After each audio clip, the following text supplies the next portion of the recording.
Good morning. Good morning. তোমার শরীর কেমন গো? আর একটুখানি না হেল্প করলে গিন্নিরা কোনো সময় ভালোবাসা দেবে না কিন্তু। দেখতেই পাচ্ছ জল দিয়ে দিয়েছি। আর হাই হ্যালো সবাইকে গুড মর্নিং। সবাই কেমন আছো? আশা করি ভালোই আছো। আর সকালবেলাতে চলে গেছিলাম বাজারে, আর বাজার থেকে নিয়ে আসলাম একটু মাটন। তোমাদের দিদিভাইয়ের একটু শরীরটা খারাপ, ঘরে অনেক কাজ, জিম তো ছুটি।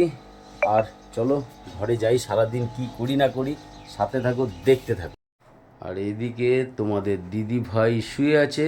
ননাই গুড মর্নিং। Good morning. তোমার শরীর কেমন গো? ভালো না গো, পেটে ব্যথা করছে। ভালো না শরীর? পেটটা যন্ত্রণা করছে। আর বাবা একটু পড়াশোনা লাগবে? উঠছি বাবারে। বাজারে মাছ ফাছ নাই, রুই মাছ নিয়ে চলে এলাম বুঝলে। একটু মাটন আনতে পারতো। মাটন? শরীর খারাপের মধ্যে কেউ মাটন এরকম চায়? আমার ছেলে কদিন ধরে ওকে বায়না করছে। পয়সা দাও, পয়সাই তো নাই, ঘরে চাল তুলতে হবে, কিভাবে কি করব বলো এবার। ছেলেকে বলেছি তোর বাবার কাছে আবদার করো, আমাকে বললে এখন তোর বাবা বলে পয়সা কই, ও দাও। তো আমাকে একবারও বলেনি। আমাকে যত বলবে পর্দাটা টেনে বাবা? এখানে। আরে মা বলেছিল কি ফ্রাইড রাইস করবে, মাটন করবে কাল। মায়ের শরীর খারাপ এখন বাবা, এখন হেসেল আমাকে সামলাতে হবে। কি করবো, ওই রুই মাছের কালিয়া? ওইসব আমার ভালো লাগে না। তার মানে মাটন এনেছে মনে হচ্ছে না? আমি তোর কি মনে হচ্ছে? মানুষের বাবা, একটু মোবাইলটা ধর, একটু বন্ধুদের একটা কথা বলি। তবে তোর কি মনে হচ্ছে? ওট আগে উঠে নে, আমার দিকটা ধরবি, হ্যাঁ? তাহলে একটা সুন্দর একটা আমার বন্ধুদের একটা কথা বলি, ধর। মানুষের একটা নিয়ম আছে, মানে আমাদের মেন্টালিটিটা এরকমই। যদি শরীর খারাপ হয় না, দেখবে শরীরটা খারাপই লাগে। আর যদি একটা ঘরে কেউ লোকজন চলে আসলো, মানে প্রিয় লোকজন, ঠিক আছে, তার নিজের বাড়ি, তখন দেখবে শরীর খারাপটা টুক করে কোথায় জানলা দিয়ে পালিয়ে যাবে। দীর্ঘদিন ধরে খেতে আর ভালো লাগছে না, হঠাৎ এমন একটা মনের ইচ্ছার মতো জিনিস নিয়ে আসবে না, টুক করে দেখবে মনটা একটু ভালো হয়ে যাবে। মানে মনটা হচ্ছে বোকা যাকে বলে। শরীর খারাপ হোক আর যাই হোক, যেভাবে তুমি বোঝাবে মনকে, মন সেই দিকে এগোবে। এটা হচ্ছে ব্যাপার। আর একটু এই মটন যদি আনি তাহলে কেমন হাসিটা বেরোতো। আর একটা ব্যাপার হচ্ছে, 13 বছর বিয়ে হয়েছে, তোমাকে যতদূর আমি চিনি, তুমি এসে যখন বারবার করে বলছো যে রুই মাছের কালিয়া করে দিই, আর তুমি ভালো করে জানো ছেলে ভালোবাসে না রুই মাছটা, আগের দিন খাইনি, তার মানে মাটন নিয়ে এসছো বলে এত রসিকতা কথা। শরীর খারাপ কিন্তু দুদিন ধরে। কিন্তু অনকর তোমাদেরকে বলছি, তোমরা হয়তো ভাববে যেটা স্ক্রিপ্টেড, আমরা জানি না মাটন নিয়ে এসছে। না, আমি অত স্ক্রিপ্টেড করিও না, এটা হচ্ছে গল্প। এই যে জিনিসটা ও এসে বললো, আমরা ছেলে দুদিন ধরে আমাকে বলছিল, কিন্তু ওকে আমি বলিনি।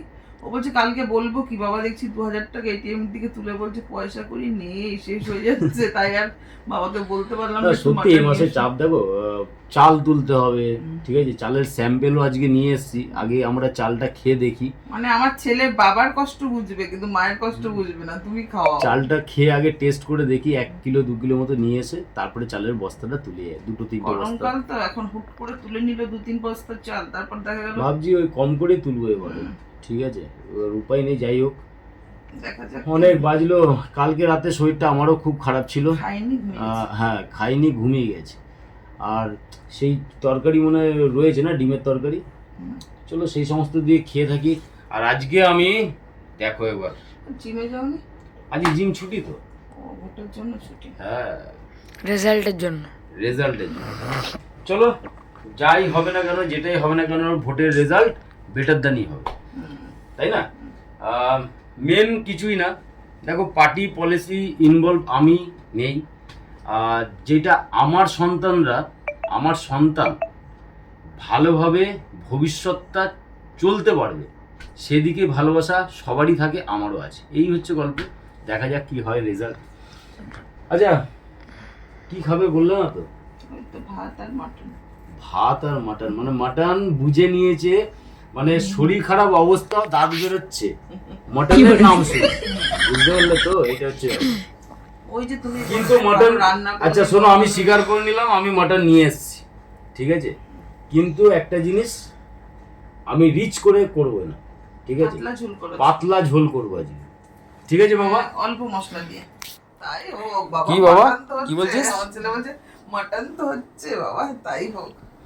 কিন্তু আমাকে একটু থোড়টা কেটে দিলে আমি একটু থোড়টা দিয়ে শান্তি। ঠিক আছে, কেটে দিচ্ছি। চলো, ঘড়িতে বাজে দেখো 9টা, তাই তো বাবা? এবার বইটা নিয়ে বসে যাও বাবা।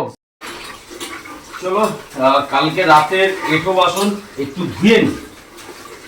তোমরা অনেকেই বলবে যে দাদা ভাই তুমি বাসন মাজছো। সংসারে বস থাকতে গেলে সব কিছু করতে হয়, আর একটুখানি না হেল্প করলে গিন্নিরা কোনো সময় ভালোবাসা দেবে না কিন্তু। Just মজাক করলাম। চলো ফটাফট হাঁড়ি ফাড়ি এগুলো মেজে নিয়ে ভাতটা বসাই, দিয়ে মাংসটাও রান্না করব। চলো দেখতে থাকো, সাথে থাকো কেমন আজকের মাংসটা রান্না করি। চলো, ভাত অলরেডি বসিয়ে দিয়েছি, আর এদিকে মাংসটাকে নুন হলুদ মাখিয়ে, দাঁড়াও নুনটা আগে দিই, এরপরে দেবো কি জানো তো, এরপরে দেবো হলুদ। চলো হলুদ দিয়ে দিয়েছি, এরপরে দেবো টক দই। টক দইটাইতেই টেস্ট বাড়ায়, তাই না? খাসির মাংস বলে কথা। চলো মেন ব্যাপার, সত্যি কথা বলতে গেলে পয়সা করি একটু শর্ট চলছে, আর ঘরে দেখবে এটাই হয়, ঘরের মানুষের শরীর খারাপ হলে ঘরের মানুষের মনের কথা মনের মানুষই বোঝে, আর সেইটা ভাবলাম যে পয়সা যখন শর্ট আছে, আর খাসির মাংস আমাদের এখানে অনেক টাকা করেই দাম, এবার ভাবলাম চলো নিয়ে আস। এই মাসের চাল ফালগুলো শেষ। তোমাদের যেটা বলেছিলাম, আমি কোনো মিথ্যা কথা বলি না। একটা জিনিস দেখো, এই দেখো 2 কিলো চাল নিয়ে এসেছি। আমাদের ঘরে কি হয়, চাল একটু বেশি তুলি, 1 কুইন্টালের কাছাকাছি চালটা তুলে রাখি। আমার বাবা বলতেন যে ঘরে কিছু থাক আর না থাক, চালটা তুলে রাখবি, মানে ভবিষ্যতে এমন একটা অভাব অনটন দেখা গেল যে পকেটে পয়সা নাই, তখন কি হবে, ঘরে স্টোর যদি চালটা থাকে না, ওই নুন ভাত ফুটিয়ে খাওয়া যায়। আর তাই জন্য চালটা সেই হিসাবে বাবার কথা মতো একটুখানি বেশি তুলে রাখি। আর পকেটে এই মাসে পয়সাটা একটু কম আছে, আর সেই হিসাবে চালও তুলতে হবে, একটু কম করেই এবারে চালটা তুলবো। আর আগে স্যাম্পেল নিয়ে এসে চেক করি, খাই যে ভাতটা স্টে হচ্ছে কেমন বাড়তি। মেন ব্যাপার আমরা 10 চাল খাই, সব থেকে বড় ব্যাপার এটা। সরু সরু যে জিরা রাইস, এইগুলো আমাদের পেটে হজম হয় না, সত্যি কথা বলতে গেলে। মানে শিখিনি যাকে বলে, শেখানোটার ব্যাপার না, একটু মোটা চাল, ফ্রেশ চাল, একটু মানে কাকড় নেই, সেই সমস্ত চালগুলোই আমাদের পছন্দ। মানে সরু চাল খেলে কি হয় মনে হয় যে খাইনি কিছু, পেটটা খালি খালি লাগে, এটা হচ্ছে ব্যাপার। যাই হোক, তোমরা যেটা ভাববে, আমরা মোটা চালই খাই, আর মোটা চালেই বেশি টেস্ট লাগে, এটা হচ্ছে ব্যাপার। চলো দেখো, সুন্দরভাবে মাংসটা মাখিয়ে নিয়েছি নুন হলুদ, আর এদিকে টক দই। এবার এটাকে ফ্রিজে রেখে দেবো, একটু ম্যাগনেট হোক, সরি পেটে সকালবেলা কিছু পড়েনি তো, ভুলভাল কথা বেরিয়ে যাচ্ছে। আর আজকে জিমও যাইনি, সকালবেলা খেতেও সময় পাইনি, অনেক কাজ আছে, সংসারের কাজগুলোকে গুছাবো ফটাফট, সব দশভুজার মতো কাজ করব আমি। চলো দেখতে থাকো। চলো বন্ধুরা, দেখতেই পাচ্ছ পেঁয়াজ আলু পেঁপে কেটে নিয়েছি, আর এইখানে আদা রসুন, আর এদিকে হচ্ছে টমেটো, আর হচ্ছে একটুখানি পেঁপে, জাস্ট এতে দিয়ে দিয়েছি পেস্ট, মিক্সচারে বানিয়ে নিয়েছি, কড়াই এদিকে বসিয়ে দিয়েছি। আর কিটি মায়ের আমাদের যে রয়েছে কিটি মা, তার মেটে, খাসির মেটে এদিকে সেদ্ধ বসিয়ে দিয়েছি, ভাত 1 ফুটা দিয়ে নামিয়ে রেখেছি। চলো ফটাফট রান্নাটা করি। চলো বন্ধুরা, আপাতত আমার দেখো এইখানে মশলা কষছে। আর এইদিকে আলু পেঁপে ভেজে রেখে দিয়েছি, ফ্রিজ থেকে মাংসটা বার করলাম, এবার দিয়ে দেবো। চলো বন্ধুরা, দেখতেই পাচ্ছ মাংসগুলো দিয়ে দিয়েছি, মশলা তো কষে গেছিলো। এবার ভালো করে মাংসগুলোকে সেদ্ধ করতে হবে। আপাতত খুব সুন্দর গন্ধ বেরোচ্ছে, কালারটা দেখেই মনে হচ্ছে তোমাদের। আর এদিকে দেখো রাস্তার কুকুরদের জন্য ভাত অলরেডি বসিয়ে দিয়েছি, গলা মাথা দিয়ে। চলো বন্ধুরা, দেখতেই পাচ্ছ জল দিয়ে দিয়েছি, আস্তে আঁচ করে দিয়েছি, এদিকে ফুটুক, ঢাকা দিয়ে দিই, যেহেতু সেদ্ধ হবে। প্রেশার কুকারে দেবো না, কারণ একটুখানি আলাদা হয়ে যায় টেস্ট প্রেশার কুকারে দিলে। অতটা নরম আমাদের ঘরে পছন্দ করে না কেউ। আর এটা একটু কষা তুলে রেখেছি, আমার ননাই আর বাবা। কই তুই? শোন শোন শোন, চলে যাবে কিটা? ওই বক্সটা ছেড়ে দিয়ে চলে যাবে। এনে ধর ধর তাড়াতাড়ি। কেমন হয়েছে খেয়ে পরে টেস্ট করে আমাকে একবার বল। তোমার শরীর কেমন লাগছে? হ্যাঁ, বলো কেমন মোটামুটি কেমন হয়েছে? মাংসটা কেমন হয়েছে? দারুণ হয়েছে। দারুণ হয়েছে। ওকে খাওয়া পুরো ক্রেডিটটা পেয়ে গেলাম নাকি? হেভি লাগছে, সেই লাগছে। আর আমার মেয়েটাকে দেখো, উঠে এসছে। ওমা, তোমার তো আজকে খাবার ভিজানো হয়নি? হ্যাঁ গো, খাবার ভেজানি না। এদিকে ঘড়িতে দেখো 12টা বাজে, 12টা 5, 2 মিনিট লাগবে, ভিজিয়ে দিচ্ছি। ঠিক আছে, ভালো হয়েছে তো? খাই দিতে পারো, আরও বেশি ভালো হবে। দই দিয়ে খাই দিই। দই, হ্যাঁ খাই দাও, গরম আছে তো, টক দই দিয়ে। টক দই খাওয়ানো যাবে? বাসি ভাত কি? ভাত হয়ে গেছে তো। টক দই দিয়ে ওকে খাওয়ানো যাবে এখন ভাত? কেন খাওয়ানো যাবে না? গরম হয়ে যাচ্ছে তো, টক দই দিয়ে তো ওদের ভাত এই টাইমে খাওয়াতে হয়, 12টা বাজে।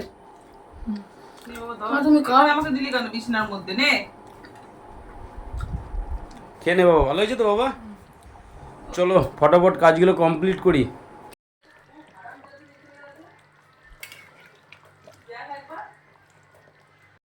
কি করছি বাবা?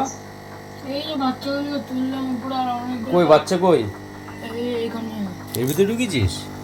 এই দেখো বন্ধুরা, আবার পোলার প্যারোডের বাচ্চাগুলোকে সব এইখানে ননাই সেট আপ করে আবার রাখলো, তাই তো? এখন এইখানের বাচ্চা বাকি আছে। এখন এইখানের বাচ্চাগুলো বাকি আছে পোলার প্যারোডের। এখানেও বাচ্চা এখানে কয়েকটা তো আছে দেখছি, ঘুরছে। তুলতে পারিনি বাচ্চাগুলো। যাই হোক, বাবা চ খেয়ে নে বাবা, আমারও ডিউটি আছে। এটা পরে খাবো। একটু পরে খাবি? তাহলে আমি নিয়ে বসে গেলাম, ঠিক আছে? চলো বন্ধুরা, স্নান করে আমি রেডি। আর এদিকে দেখো লাল টকটকে একদম ঝোল। কে কে পছন্দ করো এরকম লাল টকটকে ঝোল? মাটনের আবার, তাই না? যাই হোক, পছন্দ আমিও করি, কিন্তু আমি অতটা খাবো না। আমি কিভাবে খাবো? জাস্ট একটা পেঁপে নেবো, 4 পিস সলিড দেখে মাংস নেবো, একটা আলু নেবো, দিয়ে মাখো মাখো করে খাবো। এরকম জাস্ট রিয়াজি খাসি ছিল, তার জন্য এরকম তরকারিটা হয়েছে, কারণ একদমই তেল আমি কমই দিয়েছিলাম। এটা হচ্ছে ব্যাপার। ননাইকে দেখতে পারলে, ও ওইদিকে ব্যস্ত মাছের ওইখানে। তোমাদের দিদিভাই তো শুয়ে আছে, শরীরটা যেহেতু খারাপ। আর 2:45 ঘড়িতে বাজতে চললো, এই দেখো। আর আমি চলে যাব এরপরে খেয়ে দে আমার কর্মস্থলে। চলো, এত এত ভালোবাসা তোমরা আমাদের দিচ্ছ, আমাকে দিচ্ছ, তার জন্য আমার অন্তঃস্থল থেকে অনেক ধন্যবাদ, অনেক অনেক শুভ কামনা রইল তোমাদের জন্য, আর ভালোবাসা। খেয়ে দেনি, আপাতত ব্লগটা আর বড় করলাম না। যদি ভালো লাগে লাইক কমেন্ট একটু করে দিও, আর যারা নতুন বন্ধু অবশ্যই যুক্ত হয়ে যেও। আজকের মতো টাটা।